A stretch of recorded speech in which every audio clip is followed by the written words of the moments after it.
నమస్కారం, ఘంటారావానికి స్వాగతం. ముందుగా ప్రధానాంశాలు. ఏవియేషన్ పాలసీకి మంత్రివర్గం పచ్చజెండా. శ్రీ సిటీలో ఇంటర్నేషనల్ యూనివర్సిటీ ఏర్పాటుకు సమ్మతి.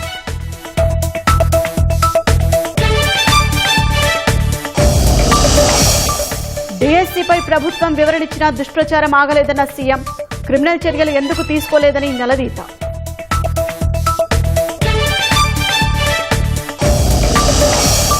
సీఎం క్యాంపు కార్యాలయంలో ఎన్డీఏ సమావేశం.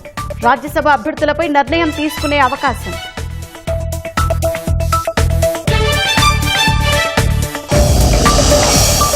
ఒంగోలు చెరువు కొమ్ము పాలెంలో విషాదం. నీటికుంటలో ఈతకు వెళ్లి 4 చిన్నారులు మృతి.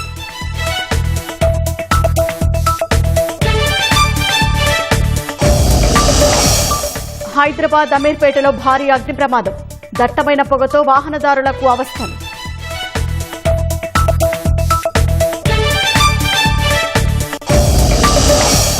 ఢిల్లీ అగ్ని ప్రమాద ఘటనపై 10 బృందాలతో దర్యాప్తు. హోటల్ మేనేజర్ కోసం ముమ్మర గాలింపు.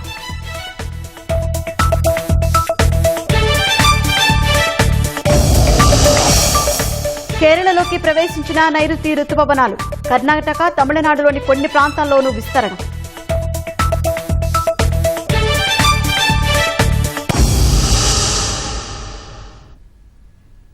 ఉండవల్లి క్యాంపు కార్యాలయంలో ఎన్డీఏ నేతల సమావేశం కొనసాగుతోంది. టీడీపీ అధినేత చంద్రబాబు, జనసేన అధినేత పవన్ కళ్యాణ్, బీజేపీ రాష్ట్ర అధ్యక్షుడు మాధవ్తో పాటు టీడీపీ రాష్ట్ర అధ్యక్షుడు పల్లా శ్రీనివాస్, జనసేన పీఎస్సీ చైర్మన్ నాదెండ్ల మనోహర్ భేటీలో పాల్గొన్నారు. రాజ్యసభ అభ్యర్థుల ఎంపిక, ఎస్ఐఆర్, 2 ఏళ్ల పాలన విజయాలు, ప్రజల్లోకి తీసుకెళ్లే అంశాలపై భేటీలో ప్రధానంగా చర్చిస్తున్నారు. 2 గంటల నుంచి సమావేశం కొనసాగుతోంది. అయితే వెన్నునొప్పితో బాధపడుతున్న పవన్ కళ్యాణ్ తన అభిప్రాయాన్ని చెప్పి సమావేశం నుంచి వెళ్లిపోయారు. ఎన్డీఏ నేతల సమావేశానికి సంబంధించి మరింత సమాచారం మా ప్రతినిధి కృష్ణ అడిగి తెలుసుకుందాం. కృష్ణ, ఎన్డీఏ నేతల సమావేశానికి సంబంధించిన వివరాలేంటి? షాహీన్, ముఖ్యమంత్రి చంద్రబాబు నివాసంలో ఏదైతే ఎన్డీఏ నేతల సమావేశం కొనసాగుతుందో దాదాపు 2.5 గంటల నుంచి కూడా ఈ భేటీ జరుగుతుంది. ప్రధానంగా భారత ప్రధానిగా నరేంద్ర మోదీ బాధ్యతలు చేపట్టి 12 ఏళ్లు పూర్తవుతున్న సందర్భంగా రాష్ట్రంలో ఎలాంటి కార్యక్రమం చేపట్టాలి, ఏంటి అనే దాని మీద ఒక నేతలు ఒక ఏకాభిప్రాయానికి రానున్నట్లుగా తెలుస్తుంది. కలిసికట్టుగా ఆ కార్యక్రమాన్ని నిర్వహించేందుకు ఒక కార్యాచరణ రూపొందించే అవకాశం ఉన్నట్లుగా తెలుస్తుంది. అలాగే రాష్ట్రంలో కూటమి ప్రభుత్వం ఏర్పడి 2 ఏళ్లు పూర్తవుతున్న సందర్భంగా అందుకు సంబంధించి ప్రభుత్వ పాలన విజయాలు ప్రజల్లోకి ఏ విధంగా తీసుకెళ్లాలి, దానికి 3 పార్టీలు సమన్వయంతో ఎలా క్షేత్రస్థాయిలోకి వెళ్లాలి అన్న విషయం మీద కూడా ప్రధానంగా నేతలు చర్చించినట్లుగా సమాచారం. వీటితో పాటుగా రాష్ట్రంలో ఏదైతే కేంద్ర ఎన్నికల సంఘం స్పెషల్ ఇంటెన్సివ్ రివిజన్ కింద సర్ పేరిట కార్యక్రమం చేపడుతుందో ఓట్ల సవరణకు సంబంధించి దీనికి సంబంధించి పూర్తి అప్రమత్తంగా ఉండాలని పార్టీ నేతలు భావిస్తున్నారు. ఇది క్షేత్రస్థాయిలో కూడా ఒక పార్టీ మరొక పార్టీ నేతలు సహకరించుకుంటూ 3 పార్టీలు సమన్వయంతో అర్హులైన ఏ ఒక్క ఓటు కూడా తొలగిపోకుండా తీసుకోవాల్సిన జాగ్రత్తల మీద ప్రధానంగా చర్చిస్తున్నట్లుగా సమాచారం ఉంటుంది. ఇక కీలకమైన రాష్ట్రంలో ఖాళీగా ప్రకటించిన 4 రాజ్యసభ స్థానాలకు సంబంధించి కూడా ప్రధానంగా చర్చకు వచ్చే అవకాశం ఉన్నట్లుగా తెలుస్తుంది. ఇందులో ఒకటి జనసేన, 3 టీడీపీ తీసుకోవాలని భావిస్తున్నాయి. ప్రధానంగా ఏదైతే టీడీపీ నుంచి అభ్యర్థులు ఎవరనే దాని మీద తీవ్ర ఉత్కంఠ నెలకొంది. అటు జనసేన నుంచి రాజ్యసభ అభ్యర్థిగా లింగమనేని రమేష్ పేరు దాదాపు ఖరారైనట్లుగా తెలుస్తుంది. మరి కాసేపట్లోనే దీనికి సంబంధించి అధికారిక ప్రకటన నివారిస్తారా, లేకపోతే మరో 2 రోజుల పాటు ఇది కొనసాగనుందా అనే సస్పెన్స్ అనేది కొనసాగే అవకాశం ఉంది. ఇది మాత్రం రేసులో ఉన్న నేతలకి తీవ్ర ఉత్కంఠ కలిగిస్తుంది. షాహీన్, ధన్యవాదాలు కృష్ణ. అగ్రిగోల్డ్ సమస్యకు 6 నెలల్లో శాశ్వత పరిష్కారాన్ని చూపాలని సీఎం చంద్రబాబు ఆదేశించారు. ఇందుకోసం సబ్ కమిటీని ఏర్పాటు చేస్తూ మంత్రివర్గంలో నిర్ణయం తీసుకున్నారు. ఆవిష్కరణలతో పాటు పరిశ్రమల్లో నైపుణ్యాలను పెంపొందించేందుకు శ్రీ సిటీలో ఇంటర్నేషనల్ యూనివర్సిటీని ఏర్పాటు చేసేందుకు మంత్రివర్గం సమ్మతి తెలిపింది. గుంటూరు జిల్లా వట్టిచెరుకూరులో 22A భూముల సమస్యను పరిష్కరించినట్లే రాష్ట్రంలో మిగిలిన చోట్ల ఇబ్బందులకు పరిష్కారం చూపాలని సీఎం నిర్దేశించారు. ఏవియేషన్ పాలసీ సహా పలు నూతన విధానాలకు కేబినెట్ ఆమోదాన్ని తెలియజేసింది. దాదాపు 3 గంటల పాటు సాగిన కేబినెట్ భేటీలో 30కు పైగా అజెండా అంశాలకు ఆమోదం లభించింది. ఏపీ రిజర్వాయర్ల కేజ్ కల్చర్ పాలసీ 2025 ముసాయిదాతో పాటు ఏపీ ఏవియేషన్ పాలసీ 2026కు మంత్రివర్గం ఆమోదం తెలిపింది. అలాగే మానవ అవయవ మార్పిడి చట్టం అమలుకు ఆర్డినెన్స్ జారీ చేసే ప్రతిపాదనకు సమ్మతి వ్యక్తం చేసింది. అమరావతి క్వాంటం వ్యాలీకి కేటాయించిన భూమి రిజిస్ట్రేషన్పై స్టాంప్ డ్యూటీ, రిజిస్ట్రేషన్ ఫీజు మినహాయింపునకు మంత్రివర్గం పచ్చజెండా ఊపింది. కృష్ణానది తీరంలో అమరావతి ఐ ప్రాజెక్టు అభివృద్ధికి టెండర్లు పిలిచేందుకు అంగీకారం తెలిపింది. రాజధాని అమరావతిలో పలు నిర్మాణాలు, మౌలిక సదుపాయాల కల్పనకు పాలనా అనుమతులు మంజూరు చేసింది. జలవనరుల శాఖలో పోలవరం సహా వివిధ ప్రాజెక్టుల పనులకు మంత్రివర్గం పరిపాలనా అనుమతులు మంజూరు చేసింది.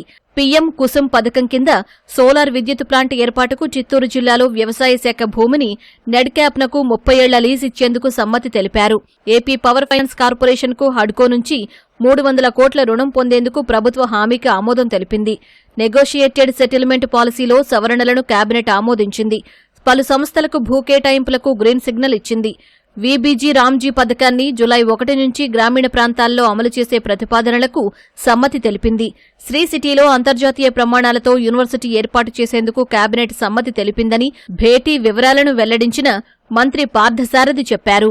ఉన్నత విద్యాశాఖ ప్రతిపాదన మేరకు ప్రపంచ స్థాయి ప్రమాణాలతో ఉన్నత విద్య, పరిశోధనలు, ఆవిష్కరణలు మరియు పరిశ్రమలకు అవసరమైన నైపుణ్యాభివృద్ధిని పెంపొందించే లక్ష్యంతో తిరుపతి జిల్లా శ్రీ సిటీ ఇంటర్నేషనల్ యూనివర్సిటీ పేరిట నూతన ప్రైవేటు విశ్వవిద్యాలయాన్ని గ్రీన్ఫీల్డ్ కేటగిరీ కింద స్థాపించడానికి వీలుగా ఏపీ ప్రైవేట్ యూనివర్సిటీ యాక్ట్ 2016 షెడ్యూల్ను సవరిస్తూ ఆర్డినెన్స్ జారీకి మంత్రిమండలి ఆమోదం తెలిపింది.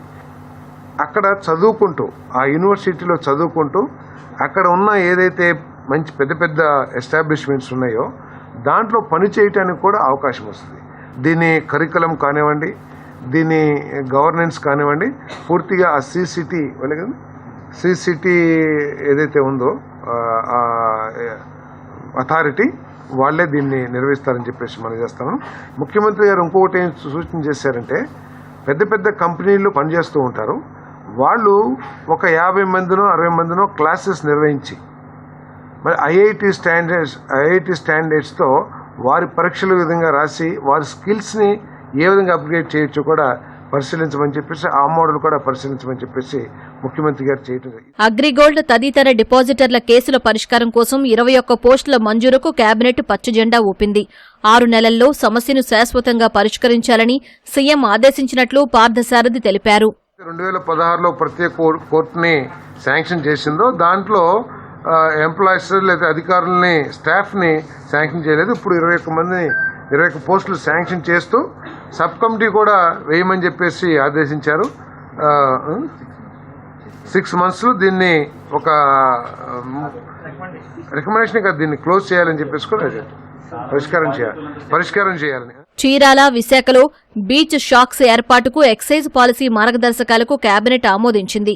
అనకాపల్లి జిల్లాలో టీడీపీ జిల్లా కార్యాలయ భవన నిర్మాణానికి 2 ఎకరాల ప్రభుత్వ భూమిని 66 ఏళ్ల లీజుకు ఇచ్చేందుకు అంగీకారం తెలిపింది.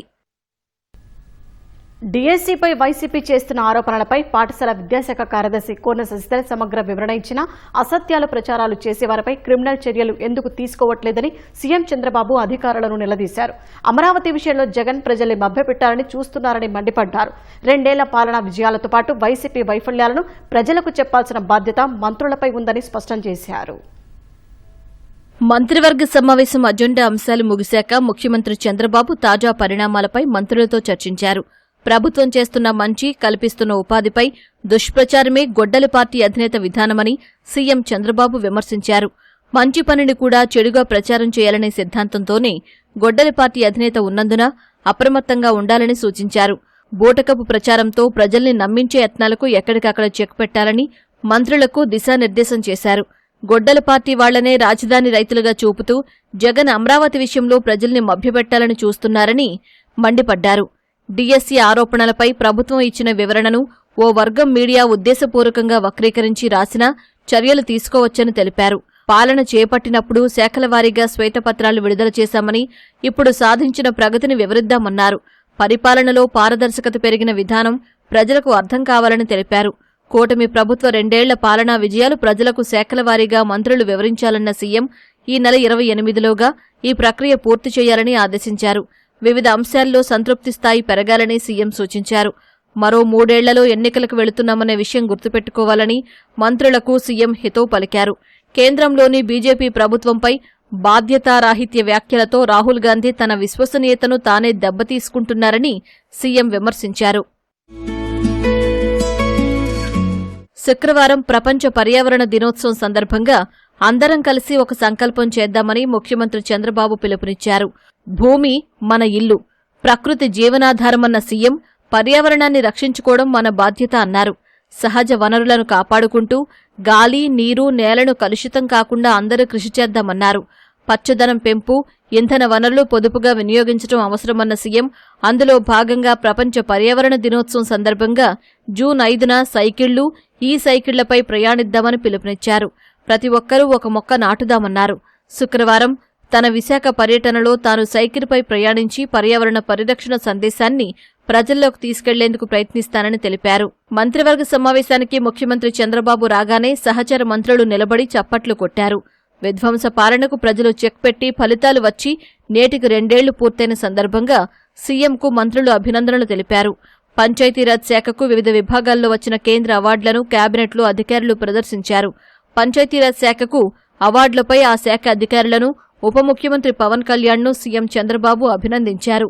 అన్ని శాఖలు అత్యుత్తమ పనితీరు కనబరిచేందుకు ఈ అవార్డులను స్ఫూర్తిగా తీసుకోవాలని సూచించారు. స్వల్ప అనారోగ్యం కారణంగా ఉప ముఖ్యమంత్రి పవన్ కళ్యాణ్ ముఖ్యమంత్రికి చెప్పి కేబినెట్ సమావేశం మధ్యలో వెళ్లిపోయారు. రాష్ట్రంలో పప్పుధాన్యాల ఉత్పత్తి పెరిగిందని సీఎం వెల్లడించారు. పంట మార్పిడి విధానాలపై రైతుల్ని చైతన్యపరచాలన్నారు. సముద్ర ఆహార ఉత్పత్తుల్లోనూ గణనీయ ప్రగతి సాధిద్దామన్నారు. 2024 జూన్ 4 ఆంధ్రప్రదేశ్ చరిత్రలో చిరస్థాయిగా నిలిచిపోయే రోజని ముఖ్యమంత్రి చంద్రబాబు అన్నారు. రాష్ట్రాన్ని విధ్వంసం నుంచి వికాసం వైపు నడిపించామంటూ ప్రజలు అపూర్వమైన తీర్పు ఇచ్చి 2 ఏళ్లు అవుతోందన్నారు. ఈ చరిత్రాత్మక విజయం రాష్ట్ర పునర్నిర్మాణానికి ప్రజలు అప్పగించిన మహోన్నత బాధ్యత అంటూ ఎక్స్లో పోస్ట్ చేశారు. ప్రజా తీర్పును గౌరవిస్తూ ప్రతి క్షణం ప్రజల ఆశలు, ఆకాంక్షలు నెరవేర్చేందుకు కృషి చేస్తున్నట్లు తెలిపారు. రైతులు, మహిళలు, యువత, ఉద్యోగులు, కార్మికులు ఇలా అన్ని వర్గాల సంక్షేమం, అభివృద్ధికి కృషి చేస్తున్నట్లు వెల్లడించారు. రాష్ట్రాన్ని హెల్తీ, వెల్తీ, హ్యాపీ ఆంధ్రప్రదేశ్ చేయాలనేది ప్రభుత్వ సంకల్పమన్నారు. అద్భుత విజయం అందించిన ప్రజలు గర్వపడేలా పాలన సాగిస్తున్నట్లు సీఎం వివరించారు. కూటమికి మద్దతుగా నిలిచిన వారందరికీ ధన్యవాదాలు తెలిపారు. జై ఆంధ్రప్రదేశ్ అంటూ ట్వీట్ చేశారు. ఈత సరదా 4 చిన్నారులను బలిగొన్న ఘటన ఒంగోలు చెరువుకొమ్మపాలెంలో చోటు చేసుకుంది. చిన్నారులు కరేటి అభిరామ్, కరేటి సుశాంత్, పొదిలి చిన్ను, ఇళ్లా దినేష్ గ్రామ సమీపంలో నీటి కుంటలో ఈతకు దిగారు. చెరువు గట్టుపై దుస్తులు, చెప్పులు చూసిన స్థానికులు కుంట పరిసరాల్లో ఎవరూ కనిపించకపోవడంతో అనుమానించారు. వెంటనే పోలీసులకు సమాచారం అందించారు. ఘటనా స్థలానికి చేరుకున్న పోలీసులు గజ ఈతగాళ్ల సాయంతో నీటి కుంటలో గాలింపు చర్యలు చేపట్టారు. 4 చిన్నారుల మృతదేహాలను వెలికితీశారు. చనిపోయిన వారిలో కరేటి సుశాంత్, కరేటి అభిరామ్ అన్నదమ్ములు. వేసవి సెలవుల్లో సరదాగా ఈతకు దిగిన పిల్లలు నీట మునిగి ప్రాణాలు కోల్పోవడంతో తల్లిదండ్రులు కన్నీరు మున్నీరవుతున్నారు.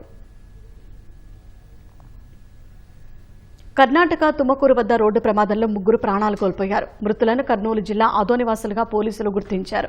తుమ్మకూరులో ఇన్నోవా, ఓమ్ని వాహనాలు ఢీకొన్నాయి. ఈ ప్రమాదంలో భర్త గజేశ్వర్ రెడ్డి, భార్య ఇందిర, కుమార్తె సౌమ్య మృతి చెందారు. అల్లుడు రవి, మనవరాలి చార్వి, మనవడు చరిత్రెడ్డికి తీవ్ర గాయాలయ్యాయి. క్షతగాత్రులను పోలీసులు బెంగళూరులోని ఆసుపత్రికి తరలించారు. గజేశ్వర్ రెడ్డి కుటుంబం మైసూరు నుంచి ఆదోనికి వస్తుండగా ప్రమాదం జరిగింది.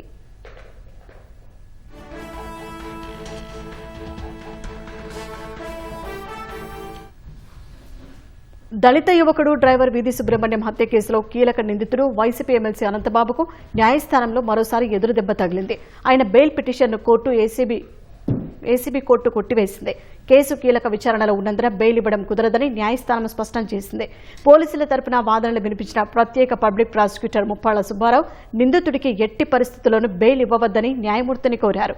హత్య కేసులో సాక్షులను చంపుతారని అనంతబాబు బెదిరించారన్నారు. బెయిల్ ఇస్తే కేసు విచారణపై తీవ్ర ప్రభావం పడుతుందని న్యాయస్థానం దృష్టికి తెచ్చారు. కేసులో 80 మంది సాక్షుల వాంగ్మూలాలు నమోదు చేయాల్సి ఉందని, ఇప్పటి వరకు కొంతమంది నమోదు మాత్రమే పూర్తయినట్లు తెలిపారు. బెయిల్ ఇస్తే సాక్షుల ప్రాణాలకు సైతం ముప్పు వచ్చే ప్రమాదం ఉందని కోర్టు దృష్టికి తెచ్చారు. ప్రత్యేక పీపీ వాదనతో ఏకీభవించిన న్యాయమూర్తి అనంతబాబు వేసిన బెయిల్ పిటిషన్ను కొట్టివేస్తూ నిర్ణయం వెలువరించారు. చంద్రబాబు గారు వీధి సుబ్రహ్మణ్య హత్య కేసులో మరలా బెయిల్ అప్లికేషన్ దరఖాస్తు చేశారు. దాంట్లో కూడా ప్రాసిక్యూషన్ తరఫున మేము హాజరైనాము. రిటర్న్ గా కూడా వాదనలు దాఖలు చేశాము. ఇరు వర్గాల వాదనలు విన్న తర్వాత ఈ రోజున ఏసీబీ కోర్టు న్యాయమూర్తి వెంకటేశ్వరరావు గారు ఈ రోజున ఆయన వేసుకున్న బెయిల్ అప్లికేషన్ ని తిరస్కరిస్తూ ఆదేశాలు ఇచ్చారు. జిల్లా జడ్జి గారు స్పెషల్ కోర్టు సంబంధించిన వాళ్ళు వెకేషన్ లో ఉన్నారు కాబట్టి ఆ కోర్టు ఇన్ఛార్జి ఏసీబీ న్యాయమూర్తి గారు కాబట్టి ఆయనే వాద ప్రతివాదనలు విన్న అనంతరం ఈ యొక్క ఆదేశాలు ఈ రోజు ఇవ్వడం జరిగింది. అమరావతిపై వైసీపీ కమిటీలు వేయడం హాస్యాస్పదంగా ఉందని మంత్రి నారాయణ అన్నారు. రాజధాని పనులు ఎలా జరుగుతున్నాయో క్షేత్రస్థాయికి వచ్చి చూస్తే తెలుస్తుందన్నారు. రైతుల భూములు వెనక్కి తిరిగి ఎలా ఇచ్చేస్తారని నిలదీశారు. భవనాలు, రోడ్లు, పైప్లైన్ల నిర్మాణం పూర్తయ్యాక భూములు ఇవ్వడం సాధ్యమేనా అని ప్రశ్నించారు. మాజీ సీఎంగా చేసిన వ్యక్తి అవగాహన లేకుండా ఎలా మాట్లాడతారని మంత్రి నారాయణ మండిపడ్డారు. రాజధానిలో మంత్రి నారాయణ పర్యటించారు. కొండవీటివాగు అభివృద్ది పనులను, నీరుకొండలో రిజర్వాయర్ పనులు పరిశీలించారు. రాజధానిలో ట్రంక్ రోడ్లు, బ్రిడ్జిలు, వాగుల అభివృద్ది పనులు వేగంగా జరుగుతున్నాయని నారాయణ వెల్లడించారు. 20 మంది రైతుల్లో మళ్ళా మధ్యాహ్నం వచ్చి ఒక రైతు ల్యాండ్ పూలింగ్ ఇచ్చారు. వీరే చూసుంటారు. అంటే వాళ్ళకి ఇవ్వాలని ఉంది, రెచ్చగొట్టే ప్రయత్నాలు చేస్తున్నారు. రెచ్చగొట్టి విధ్వంసం సృష్టించాలని. చూడండి, పక్కన ఎంతంత బిల్డింగ్స్ కట్టారో వాళ్ళకి ల్యాండ్ ఇస్తే దానివల్ల ఎంత ఎకానమీ వస్తుంది. దానికి పరిరక్షణ కమిటీ వేయటం, లీగల్ గా సపోర్ట్ చేస్తాం, మీరు ఫైట్ చేయండి, అమరావతిని ఎట్టయినా ఆపేయాలా. మాకు చట్టాల మీద నమ్మకం ఉంది. ఇది ప్రజల కోసం చేసేది, ఒక రాష్ట్రం కోసం చేసేది. ఒక రాష్ట్రంలో ఉన్న 28 జిల్లాల యొక్క ఆర్థిక స్థితిని పెంచేదానికి కట్టే రాజధాని ఇది. అందువల్ల ఏది ఏమైనా ఈ రాజధాని అనేది అనుకున్న ప్రకారం 2028 ఆగస్టుకి బేసిక్ ఇన్ఫ్రాస్ట్రక్చర్ పూర్తి చేయడం జరుగుతుంది. హైదరాబాద్ అమీర్పేటలో భారీ అగ్ని ప్రమాదం జరిగింది. ఓ షాపింగ్ మాల్లోని కేఎస్ఆర్ ఫ్యాషన్స్ దుకాణంలో మంటలు చెలరేగాయి. చూస్తుండగానే మంటలు వస్త్ర దుకాణాన్ని చుట్టుముట్టాయి. దట్టమైన పొగ కమ్ముకొని చుట్టుపక్కల దుకాణాలకు అగ్నికీలలు వ్యాపించాయి. అదే కాంప్లెక్స్ లో ఉన్న హెల్మెట్ షోరూమ్ కు మంటలు అంటుకోవడంతో ప్రమాద తీవ్రత మరింత పెరిగింది. ప్లాస్టిక్, ఫైబర్ వస్తువులు అంటుకుని మంటలు భారీగా ఎగిసిపడ్డాయి. మంటల తాకిడికి ప్రజలు పరుగులు తీశారు. రంగంలోకి దిగిన అగ్నిమాపక సిబ్బంది 8 ఫైర్ ఇంజన్లతో దాదాపు 3 గంటలు శ్రమించి మంటలను అదుపు చేశారు. ఘటనలో 2 కోట్ల వరకు ఆస్తి నష్టం జరిగిందని దుకాణదారులు చెప్పారు. ఎలాంటి ప్రాణ నష్టం లేనందున అధికారులు ఊపిరి పీల్చుకున్నారు. అమీర్పేట్ ప్రధాన రహదారికి సమీపంలో ప్రమాదం జరగ్గా భారీగా ట్రాఫిక్ జామ్ అయింది. చాలాసేపు వాహనాలు నిలిచిపోయాయి. ఈ క్రమంలో దట్టంగా అలుముకున్న పొగ స్థానికులు, వాహనదారులను ఇబ్బందులకు గురిచేసింది. కొంతసేపు ఆ మార్గాన్ని బ్లాక్ చేసిన పోలీసులు వాహనాలను ఇతర మార్గాలకు మళ్లించారు. 15 నిమిషాల పాటు మెట్రో సేవలు నిలిపివేశారు.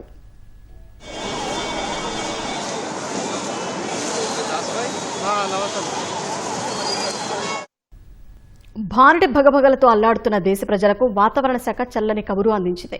ఎప్పుడెప్పుడా ఎదురు చూస్తున్న నైరుతి రుతుపవనాలు కేరళలోకి ప్రవేశించినట్లు ప్రకటించింది. సాధారణంగా జూన్ 1వ తేదీ నాటికి కేరళలోకి ప్రవేశించాల్సిన రుతుపవనాలు ఈసారి 3 రోజులు ఆలస్యమయ్యాయి. రుతుపవనాలు అరేబియా సముద్రంలోని మరికొన్ని ప్రాంతాలు, లక్షద్వీప్ ద్వీపులు, కేరళ వ్యాప్తంగా విస్తరించాయని వాతావరణ శాఖ వెల్లడించింది. కర్ణాటక, తమిళనాడులోని కొన్ని ప్రాంతాలు, బంగాళాఖాతంలోని ఆగ్నేయ, ఈశాన్య ప్రాంతాల్లోకి మరింత ముందుకు వ్యాపించినట్లు ఐఎండీ తెలిపింది. మరో 2-3 రోజుల్లో ఏపీలోకి రుతుపవనాలు ప్రవేశించే అవకాశం ఉంది. ఇప్పటికే దక్షిణ కోస్తా తెలంగాణలో ఉపరితల ఆవర్తనం ఏర్పడింది. ఆవర్తనం ప్రభావంతో ఉత్తరాంధ్ర, రాయలసీమలో వర్షాలు కురిసే అవకాశం ఉందని విశాఖ వాతావరణ శాఖ అధికారులు చెబుతున్నారు. రుతుపవనాల ప్రభావంతో రాష్ట్రంలో ఉష్ణోగ్రతలు క్రమంగా తగ్గే అవకాశం ఉందన్నారు. ఈ ఏడాది సాధారణం కంటే తక్కువ వర్షపాతం నమోదయ్యే అవకాశం ఉందని గత వారం వాతావరణ శాఖ సవరించిన అంచనాలు విడుదల చేసింది. ఈసారి దేశవ్యాప్తంగా దీర్ఘకాలిక సగటులో కేవలం 90% వర్షపాతం మాత్రమే నమోదయ్యే అవకాశం ఉందని ఐఎండీ ప్రకటించింది.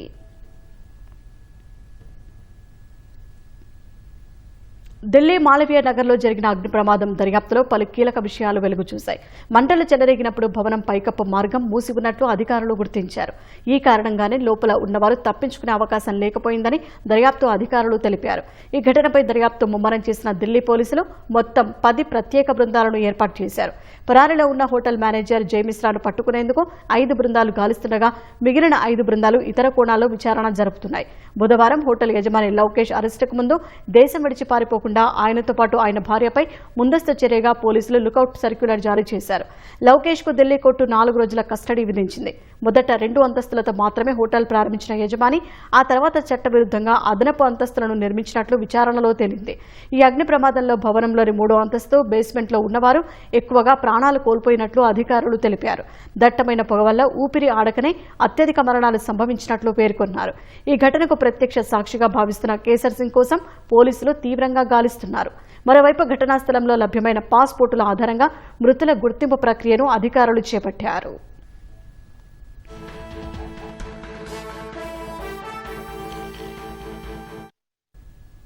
ప్రధాని మోదీ సారథ్యంలోని ఎన్డీఏ సర్కార్ ఏడాదిలోపు కుప్పకూలుతుందంటూ ప్రతిపక్ష నేత రాహుల్ గాంధీ చేసిన వ్యాఖ్యలను బీజేపీ తిప్పికొట్టింది. అసత్యాల ప్రచారం చేస్తున్నారని మండిపడింది. ఏడాదిలోపు మోదీ ప్రధానిగా ఉండరని, ఆయన నియంత్రణలోని వ్యవస్థ ఇప్పుడు కుదుపులకు గురై అంతర్గతంగా కుప్పకూలుతోందని రాహుల్ వ్యాఖ్యానించారు. ప్రజా వ్యతిరేకతను అణిచివేసేందుకు దేశంలో ఎమర్జెన్సీ విధించే ప్రమాదముందని ఆరోపించారు.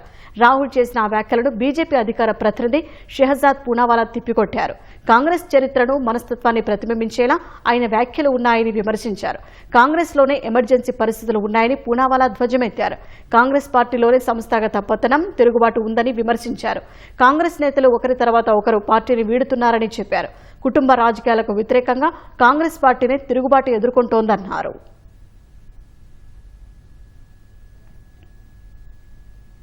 పశ్చిమ బెంగాల్ మాజీ సీఎం మమతా బెనర్జీకి మరో ఎదురుదెబ్బ తగిలే సూచనలు కనిపిస్తున్నాయి.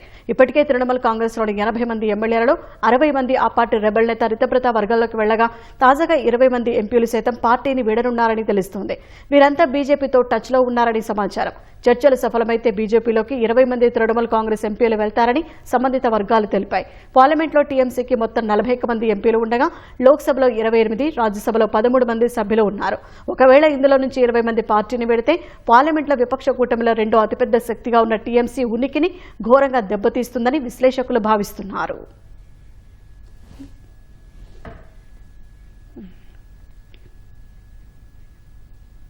ఉండవల్లిలో ఎన్డీఏ నేతలు మీడియాతో మాట్లాడుతున్నారు. ప్రత్యక్ష ప్రసారం ద్వారా చూద్దాం. అయితే ఉన్న దాంట్లో ఒకటి మరి మా ఎన్డీఏ పార్ట్నర్స్ అయినటువంటి జనసేనకి కేటాయించడం జరిగింది. మిగతా 3 కూడా తెలుగుదేశం ఉంటుందని తెలియజేస్తున్నాం. అలాగే ఇప్పుడు ఇంతసేపు కూడా ఎక్కువ డిస్కషను ఈ 2 సంవత్సరాలు ఎన్డీఏ అభివృద్ధి చేసినటువంటి దాని మీద డిస్కషన్ జరిగింది. అలాగే దాన్ని ప్రజల్లోకి ఏ విధంగా తీసుకువెళ్ళాలి, ఎందుకంటే రేపు 12వ తారీఖు వస్తే 2 సంవత్సరాలు పూర్తవుతున్నటువంటి నేపథ్యంలో, అలాగే కేంద్రంలో బీజేపీ పార్టీ నరేంద్ర మోడీ గారి సారథ్యంలో మరి 9వ తారీఖుకి 2 సంవత్సరాలు పూర్తి అవుతున్నటువంటి నేపథ్యంలో ఉమ్మడిగా తీసుకొని కార్యాచరణ రూపొందించుకున్నాం. దాన్ని ప్రజల్లోకి తీసుకువెళ్ళాలి అని చెప్పి నిర్ణయం తీసుకున్నాం అని చెప్పి ఈ సందర్భంగా తెలియజేస్తున్నాం. అలాగే ఇందులో 3 పార్టీలు కూడా రేపు 9వ తారీఖున తిరుపతిలో వెల్ఫేర్ మీద, అలాగే 12వ తారీఖున అమరావతిలో గవర్నెన్స్ మీద, 15వ తారీఖున విశాఖపట్నంలో డెవలప్మెంట్ మీద, అభివృద్ధి మీద కార్యక్రమం తీసుకుంటున్నామండి. దాంతోపాటు మిగతా రోజులు ఏదైతే 13వ తారీఖున 16, 17, 18, 19, 20 తారీఖున డిస్ట్రిక్ట్ లెవెల్లో అటు మంత్రులు, ఎమ్మెల్యేస్, శాసనసభ్యులు అందరూ కలిపి ఈ అభివృద్ధి కార్యక్రమాన్ని తీసుకెళ్తామని చెప్పి తెలియజేస్తున్నాం. ఆ స్కెడ్యూల్ అంతా కూడా మీకు త్వరలోనే రిలీజ్ చేస్తాం. మీకు ఈరోజు ఈవినింగ్ కానీ, లేట్ నైట్ కానీ, లేకపోతే రేపు మార్నింగ్ కానీ పూర్తిగా ఈ స్కెడ్యూల్ అంతా రిలీజ్ చేస్తాం. అయితే ఈరోజు ముఖ్యంగా ఇది ఈ 2 సంవత్సరాల అచీవ్మెంట్ని ప్రజల్లోకి తీసుకువెళ్లాలన్న దాని మీద ఎక్కువగా చర్చించుకోవడం జరిగిందని చెప్పేసి ఎన్డీఏ పార్ట్నర్స్ మధ్య చర్చ జరిగిందని చెప్పి ఈ సందర్భంగా తెలియజేస్తున్నాం. దీంతోపాటు స్పెషల్ ఇంటెన్సివ్ రివిజన్ ఏదైతే ఓట్ల కార్యక్రమం ఉందో దాని మీద కూడా డిస్కషన్ జరిగిందని చెప్పి తెలియజేస్తున్నాను. నమస్కారం. నేను డీటెయిల్గా అందరికి నమస్కారం అండి. ఈరోజు గౌరవ ముఖ్యమంత్రి గారి నాయకత్వంలో గౌరవ ఉప ముఖ్యమంత్రి గారు పవన్ కళ్యాణ్ గారు, అదేవిధంగా భారతీయ జనతా పార్టీ నుంచి మాధవ్ గారు, 3 పార్టీల నుంచి పల్లా గారు, తర్వాత జనసేన నుంచి నేను కూడా అందులో పాల్గొన్నాం. ముఖ్యంగా గౌరవ ప్రధానమంత్రి గారి 12 సంవత్సరాల పరిపాలన పూర్తవుతున్న సందర్భంగా, అదేవిధంగా రాష్ట్ర ప్రభుత్వం ఏర్పడి 2 సంవత్సరాలు ఎన్డీఏ కూటమి ఏర్పడిన సందర్భంగా అభివృద్ధి మరియు సంక్షేమం రెండింటిపైన కూడా క్షేత్రస్థాయిలో ప్రజలకి మరింత దగ్గరయ్యే విధంగా చేసిన కార్యక్రమాలు ప్రజలకి చేరే విధంగా అంతిమంగా 3 పార్టీలు కలిసి కార్యక్రమాన్ని విజయవంతంగా చేయాలని గౌరవ ముఖ్యమంత్రి గారు చంద్రబాబు నాయుడు గారు, అదేవిధంగా గౌరవ ఉప ముఖ్యమంత్రి గారు పవన్ కళ్యాణ్ గారు కూడా దీనికి స్పష్టంగా ఒక కార్యాచరణ సిద్ధం చేయమని చెప్పడం జరిగింది. కేంద్ర ప్రభుత్వం నుంచి, భారతీయ జనతా పార్టీ నుంచి కూడా నాయకత్వం, అదేవిధంగా సెంట్రల్ మినిస్టర్స్ కూడా దీంట్లో పాల్గొనే అవకాశం, వాటి గురించి కూడా మాధవ్ గారు మాట్లాడారు. అవి కూడా చాలా వరకు